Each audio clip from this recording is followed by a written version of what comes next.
18 years ago, Chloe Howard of Los Gatos was born with a club foot. Her foot was upside down and backwards. By the time she was 14, she had endured 5 major operations and years of physical therapy. Growing up, Chloe says she believed her club foot was her superpower. But something happened during her freshman year of high school that almost changed that. I was called over to another lunch table, and they told me to take off my shoes. I was assaulted on my high school campus because of my club foot. I was restrained, and my sock and shoe were ripped off, and without my consent, my deformed foot was shown to a group of people.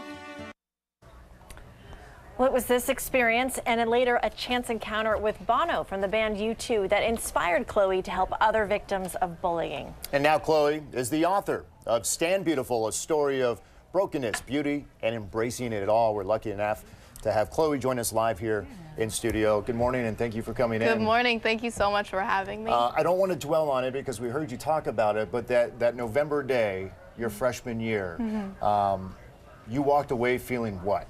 I felt so ashamed. I felt ashamed of the part of me I had always been told made me special. Growing up, I was told that my foot was beautiful, and in that moment, I did not believe that. So you had never had those feelings in grade school leading up to that moment? A lot of parents would have yanked their kid out of school, gone across town to the better school. You stayed. Well, how did you make that decision? I wanted to stay at the school to prove that I was stronger than what had happened to me. I see. They say, you know, what makes a person strong is not just the adversity they experience, but how they react and respond to it. How were you able to make this, overcome this and make this a positive thing with your book and telling your experience? Not everyone has the strength to do that. What made your situation different? My faith was really important to me through this process. I had to trust that God would be with me throughout this process and trust that He would have good things planned for me. You can't just do it alone. I'm wondering where your parents were in this experience after that moment in that November day and how they helped you through it as well. Yeah, my parents have been so incredibly supportive through this entire process. I definitely could not have done it without them. And Bono. And Bono, how did that of course. Happen? My dad happened to win a contest through Omaze and Red, which are Bono's kind of organizations. And we were flown down to Denver and got to meet him before a concert. And he spoke incredible truth into my life and changed my life, inspired me to start telling my story. Was there one moment from that conversation, one thing in particular that he said to you that you remember? What was it? He said, "Chloe, your voice is like a punch, not a physical punch, but a verbal punch. And when you speak and support for those that can't speak for themselves." Let's talk about the 2 books you've put out. And I'm going to hold them up here because one is really for parents to read and digest and learn from. The other one is for parents to read with their children. Yes.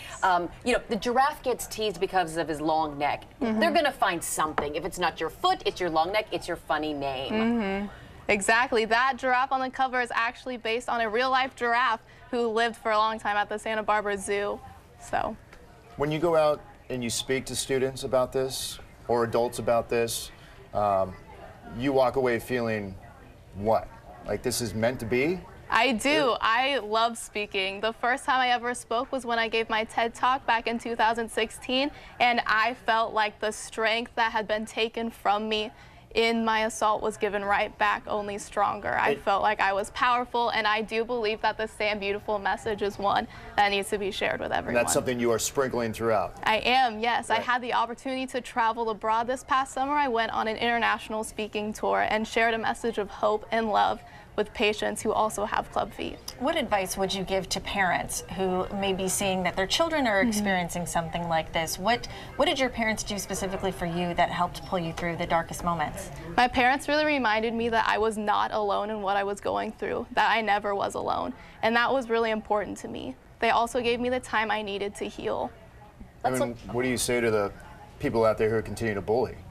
I would say that there is a lot of brokenness in the world right now, but I do believe that we cannot fully love and accept others until we can understand how to love and accept ourselves. Real quick, you're going away to college soon. I am. Congratulations Thank to you. you. I'm very You're excited. going to take this message down to a whole new group of people. Oh, of course. Good. Strong. I like it. Chloe Howard, you're having a book launch party. It's coming up Saturday, June 2nd. It's at 6:30 in the evening. It's to be held at Hickleby's Bookstore on Lincoln Avenue in San Jose. We have much more information about Chloe and her book signing on our website, ktvu.com. You'll find it under web links. Chloe Howard, 18 years old, standing beautiful. Standing beautiful. I like it. Thanks for joining us. Thank you so much for Congratulations. having me. We will be right back.